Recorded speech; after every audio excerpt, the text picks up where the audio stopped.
வணக்கம். நான் கவிதா. இது என்ன வீடியோன்னு பார்த்தீங்கன்னா, இது டைலரிங் டிப்ஸ் வீடியோ தான் இது. எனக்கு தெரிஞ்ச விஷயத்த உங்ககிட்ட ஷேர் பண்ணிக்கிறது தான் இந்த வீடியோ. உங்களுக்கு டைம் இருந்தால் இந்த வீடியோ முழுசா பாருங்கள். எங்கள் வீடியோ உங்களுக்கு பிடிச்சிருந்தா சப்ஸ்கிரைப் பண்ணுங்கள். இப்போ வாங்க வீடியோ போகலாம். நிறைய பேர் ப்ளவுஸ் தச்சு முடிச்ச உடனே பார்த்தீங்கன்னா, ஷோல்டர் வந்து லூஸாக இருக்கும். அது கரெக்டாக தான் அளவு வச்சு தச்சிருப்பாங்க. புதுசாக தைக்கிறவங்களா இருந்தாலும் சரி, தச்சிட்ருக்கவங்களா இருந்தாலும் சரி, யாராக இருந்தாலும் சரி, நிறைய பேருக்கு வந்து அடிக்கடி அந்த ப்ராப்ளம் வரும். கரெக்டாக அளவு வச்சு தச்சிருப்பாங்க. ஆனாலும் வந்து அந்த லூஸ் வந்துடும். ஷோல்டர் வந்து லூஸ் வந்துடும். நெக் லூஸ்ன்னு சொல்லுவாங்க இல்லையா? அந்த மாதிரி ஏதாவது ஒரு சின்ன லூஸாக வந்துடும் அது. அதை வந்து எப்படி நம்ம சரி பண்ணுறது, தைச்சதுக்கப்புறம் எப்படி சரி பண்ணுறது, தைக்கிறதுக்கு முன்னாடி எப்படி சரி பண்ணுறது அப்படின்னு தான் இந்த வீடியோவில் நம்ம பார்க்க போகிறோம். ஃபஸ்ட்டு வந்து நம்ம தைக்கிறதுக்கு முன்னாடி நம்ம என்ன பண்ணலான்றதை பார்க்கலாம். இப்போ பாருங்கள், நான் வந்து ப்ளவுஸ் வந்து நான் பேக் சைடு நான் வந்து ட்ராயிங் பண்ணி வச்சுருக்கேன். இது தைக்கிறதுக்கான அளவும் சேர்த்து தான் இது. தைக்கிறதுக்கும் ப்ளஸ் எல்லாமே சேர்த்து தான் நான் இது ட்ராயிங் பண்ணி வச்சுருக்கேன். இப்போ பார்த்தீங்கன்னா, நான் ஷோல்டரில் வந்து ஏற்கனவே நான் வரைஞ்சி வச்சுருக்கேன் இல்லையா? அதுலேருந்து அந்த நெக் ஷோல்டர் இருக்கு இல்லையா? அதுலேருந்து அந்த கழுத்து ஷோல்டர் வந்து ஒரு 1/2 இன்ச்சு நம்ம வந்து கிராஸாக நம்ம வரையணும். ஒரு 1/2 இன்ச்சு வரைஞ்சா போதும். ரொம்ப வரைஞ்சிடாதனா டிஃப்ரெண்ட் அதிகமாக தெரியும். ஒரு 1/2 இன்ச்சு வரைஞ்சிங்கன்னா அதுவே போதும். அதே மாதிரி கட் பண்ணும்போது ஞாபகமாக கட் பண்ணிக்கோங்க. பாருங்கள், 1/2 இன்ச் கீழே இறக்கி கிராஸாக. நல்லா தெரியுதா? எப்படி உங்களுக்கு தெரியுதுன்னு தெரியல. நம்மளோட நெக் இருக்கு இல்லையா? நெக் சைடு, அதாவது ஷோல்டர் சைடில் கட் பண்ணிடாதீங்க. நெக் சைடு நம்ம பின்னாடி நெக் இருக்கு இல்லையா? அதுலேருந்து ஒரு 1/2 இன்ச்சு இறக்கி நீங்கள் கிராஸாக ஒரு கோடு போட்டு நீங்கள் கட் பண்ணிட்டீங்க அப்படின்னு வச்சுக்கோங்களேன். உங்களுக்கு வந்து இதுவே ஒரு 1 இன்ச்சு டைட்டாக ஆகிடும். 2 சைடு ஷோல்டரும் ஜாயின் பண்ணுறோம் இல்லையா? அது வந்து ஒரு 1 இன்ச்சு டைட்டாக ஆகிடும்.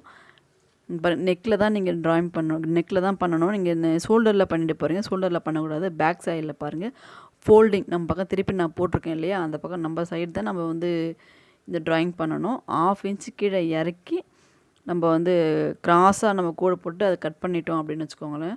நமக்கு வந்து இது வந்து 2 சைடும் இல்லையா? நம்ம ஃபோல்டு பண்ணியிருந்தாலும் 2 சைடு அந்த ஷோல்டரில் வந்து 1/2 இன்ச்சுக்கு வந்து கரெக்டாக வந்துடும். 1 இன்ச்சுக்கு வந்துடும்.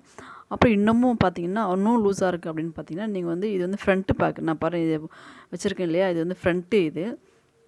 ஃப்ரண்ட்லேயும் அதே மாதிரி அந்த நெக் சைடு இருக்குது இல்லையா? அந்த ஷோல்டரில் ஜாயின் பண்ணுறோம் அந்த சைடு. அதே மாதிரி ஒரு 1/2 இன்ச்சு கிராஸாக நம்ம பேக் பீஸ் போட்டிருக்கேன் இல்லையா? அதே மாதிரி ஃப்ரண்ட்டு பீஸ்லையும் இது வந்து நான் வரையலை. நான் உங்களுக்கு வந்து என்னோடய ஷீட் நான் காட்டுறேன். நான் வரைஞ்சி வச்சுக்கிற ஷீட்டு காட்டுறேன். அதில் நான் அந்தமாதிரி அதுலேயும் அதே மாதிரி நீங்கள் போட்டிங்கன்னு வச்சுக்கோங்களேன், 1/2 இன்ச்சு ரொம்ப டைட்டாக ஆகிடும். அப்புறம் அதுவும் உங்களுக்கு செட் ஆகலை அப்படின்னு வச்சுக்கோங்களேன். இங்கே பாருங்கள், இது வந்து நெக்கு நம்ம வந்து கொக்கி ஊக்கெலாம் கட்டுவோம் இல்லையா? கொக்கு கட்டுவோம்ல அந்த இடம். இங்கே வந்து கிராஸாக அதே மாதிரி கட் பண்ணிக்கோங்க. அங்கே கொக்கி கட்டுவோம் இல்லையா? அதே மாதிரி அந்த இடத்தையும் கொஞ்சம் கிராஸாக கட் பண்ணிக்கோனிங்கன்னா உங்களுக்கு இது பாருங்கள், இந்த இடம் தான் கிராஸாக, ரொம்ப இல்லை, ரொம்ப லைட்டாக கிராஸாக கட் பண்ணிக்கோங்க. இந்த இடத்துல நீங்கள் கட் பண்ணிங்க அப்படின்னா வந்து உங்களுக்கு ரொம்ப டைட்டாக இருக்கும். நீங்கள் ட்ரை பண்ணி பாருங்கள். இந்தமாதிரி கட் பண்ணிட்டு நீங்கள் தைச்சிங்க அப்படின்னா உங்களுக்கு ரொம்ப ஃபிட்டிங்காக இருக்கும். அதேமாதிரி ட்ரை பண்ணி பாருங்கள். அதுக்கப்புறம் தைச்சதுக்கப்புறம் வந்து நம்ம வந்து சரி பண்ணலாம் அப்படின்னு தான் பார்க்க போகிறோம்.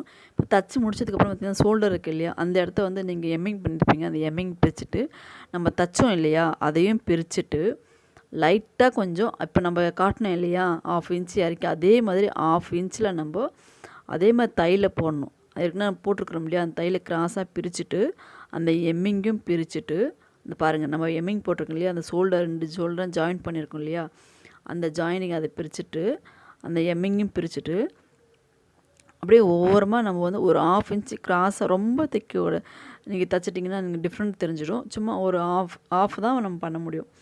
1/2 இன்ச்சு டிஃப்ரெண்ட்டில் நீங்கள் வந்து தைச்சிங்கன்னு வச்சுக்கோங்களேன், இன்னும் ஷோல்டர் வந்து டைட்டாக ஆகிடும். தைச்ச ப்ளவுஸில் இந்த மாதிரி பண்ணலாம். தைக்கிறதுக்கு முன்னாடி நீங்கள் அந்த மாதிரி பண்ணணும். 2 சைடு ஷோல்டர்லேயும் சரி.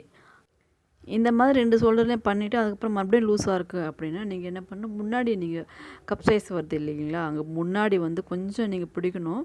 கொஞ்சம் 1 இன்ச்சு நீங்கள் தச்சு பிடிச்சிட்டிங்க அப்படின்னா கொஞ்சம் இன்னும் டைட்டாக ஆகிடும். ஆனால் அங்கே முன்னாடி பிடிக்கிறது வந்து கொஞ்சம் வந்து கம்ஃபர்டபுளாக இருக்காது. அதனால் அங்கே பிடிக்க முடியாது. வேறு வழி இல்லை அப்படின்னா அங்கே பிடிச்சிக்கோங்க. அவ்வளோதான். இந்த மாதிரி எல்லா இடமும் பிடிச்சிட்டிங்கன்னா உங்களுக்கு வந்து ரொம்ப ஃபிட்டிங்காக இருக்கும். இந்த மாதிரி நீங்கள் ட்ரை பண்ணி பாருங்கள். இந்த வீடியோ உங்களுக்கு பிடிச்சிருந்தால் சப்ஸ்கிரைப் பண்ணுங்கள். நன்றி, வணக்கம்.